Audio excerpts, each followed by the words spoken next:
जय महाराष्ट्र मित्रांनो, शेतकऱ्यांचे उत्पन्न वाढवण्यासाठी सत्ताधाऱ्यांनी विविध उपाययोजना केल्या असून भाजपच्या संकल्पपत्रात शेतकऱ्यांचे उत्पन्न वाढवण्यावर विशेष लक्ष केंद्रित करण्यात आले आहे.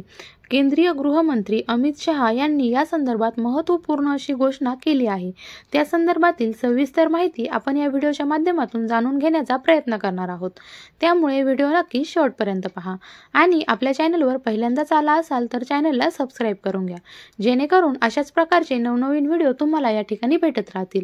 मुंबईत भाजपच्या संकल्पपत्राच्या प्रशासनाच्या वेळी अमित शहा यांनी सोयाबीनसाठी 6,000 रुपये किमान आधारभूत किंमत देण्याची घोषणा केली आहे.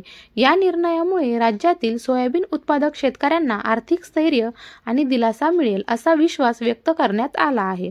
सोयाबीन प्रोसेसिंगसाठी विशेष यंत्रणा उभारण्यात येणार असून समर्पित मूल्य शृंखला स्थापित करण्याकरता राज्य सरकार युद्ध पातळीवर काम करणार आहे. यामुळे शेतकऱ्यांना त्यांच्या उत्पादनाचे योग्य मूल्य मिळेल आणि त्यांचा नफा वाढवण्यास मदत होईल.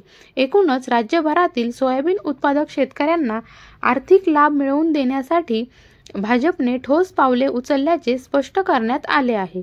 या योजनेमुळे शेतकऱ्यांच्या उत्पन्नात वाढ होण्याची शक्यता आहे, ज्यामुळे त्यांचे जीवनमान उंचावण्यास मदत होईल. सोयाबीन बाजारभाव फक्त कागदावरच राहतील का, याबद्दल तुमचं काय मत आहे कमेंट बॉक्समध्ये नक्की सांगा.